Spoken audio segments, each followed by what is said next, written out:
You really have to go with the grain when cutting through life. You might have heard, for instance, of aid to Africa and how, despite Africa having so much aid it should be overflowing with wealth, that the continent remains one of the poorest in the world. And oftentimes it seems as though aid accompanies more poverty, and in fact it's often been argued that aid does keep Africa down. Aid, in the usual sense, might be the giving of money to governments in Africa who tend not to use it for what they supposedly are using it for, or it might be in the form of, say, products. Perhaps one gives shoes in the form that one buys shoes, and they say, we will give the same pair of shoes to a child in Africa. So a child in Africa gets the same pair of shoes, flown in from America, wherever it might be, and they land up with that pair of shoes in Africa. Well, you might think, good solution. Except that that's often accompanied damaging of the economy in the local area when following this approach. You might think, okay, so we get food and we export that to Africa and we give it to them for free. Again, that's been linked to local farms having to close down. It's been linked to damage to the economy in various parts of Africa.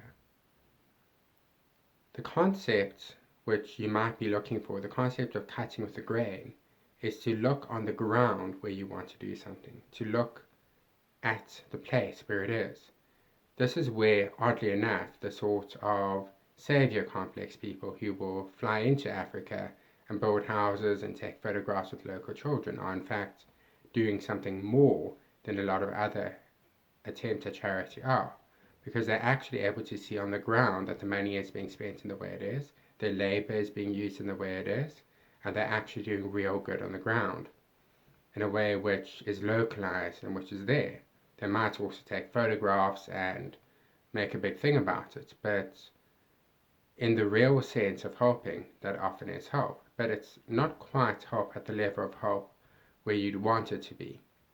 Another approach when it comes to aid is the approach where a Westerner will fly to an African country, will live there for 6 months or so, live amongst the people there, get a feel for what's going on, and get very involved in the community, and understand what's going on in the community, who is out there to help others but perhaps could have more resources.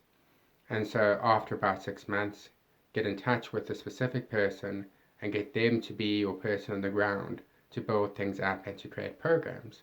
And often these programs can last for decades. They can last and they work and they continue to create wealth and they continue to create opportunity and they continue to undo harm because it's a localized approach.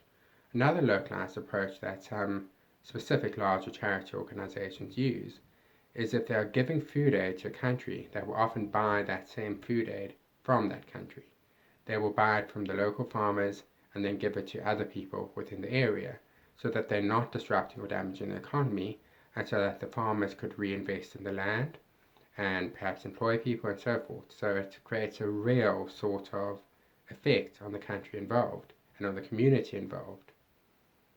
The approach of simply giving money or shooting bullets at something is usually not the correct approach, although both have their place. But the idea of subsidiarity, the idea that the person closest to the ground, the closest to a problem, should be the one with the greatest hand in solving it, is an incredibly important concept.